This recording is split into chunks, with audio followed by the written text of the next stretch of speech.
করেছে চেয়ারপারসন আমাটি মানুষের নেত্রী মমতা বন্দ্যোপাধ্যায় নেতৃত্বে আমাদের যে ঘোষিত কর্মসূচি, অর্থাৎ কেন্দ্রীয় সরকার আপনারা জানেন ইতিমধ্যেই আমরা 96,000 কোটি টাকা আমরা পাব বিভিন্ন কাজের মাধ্যমে এবং 96,000 কোটি টাকা রাজ্যের পাওনা, জিএসটি থেকে শুরু করে সমস্ত কিছু কেন্দ্রীয় সরকার পেতে নেয়। 6,000 কোটি টাকা সেখানে আমাদের 100 দিনের কাজের যে বকেয়া টাকা সেটাও বাকি আছে।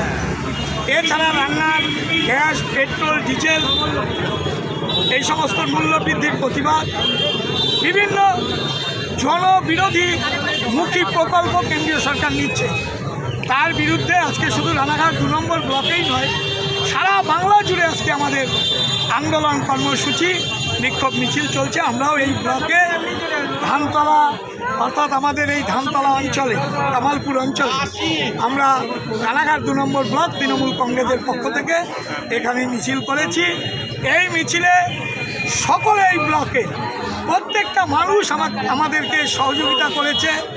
আমাদের যেমন এই ব্লকের যুব সভাপতি প্রধান ভাই রাজেশ ভৌমিক, এই অঞ্চলের প্রধান আমাদের বিথিকা বিশ্বাস, আমাদের এই অঞ্চলের সভাপতি সম্মানীয় পিন্টু দুবে, আমাদের তারক ঘোষ যুব সভাপতি, যুব নেতা, এছাড়াও বিভিন্ন অঞ্চল থেকে আমাদের দত্তগুলিয়া অঞ্চলে সব থেকে আমরা আনন্দিত। সেখান থেকে 250-300 মানুষ নিয়ে মিছিলে উপস্থিত হয়েছে।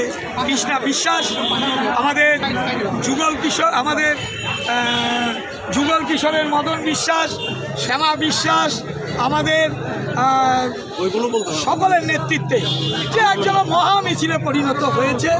আজকের মিছিলটা আমরা যে আন্দোলন করছি আগামী দিনে, এই আন্দোলন আমরা আবারও করব দলের নির্দেশে, এবং সকলেই উপস্থিত হয়েছে। আমি সকলকে আপনাদের মাধ্যমে আমি ধন্যবাদ দেব।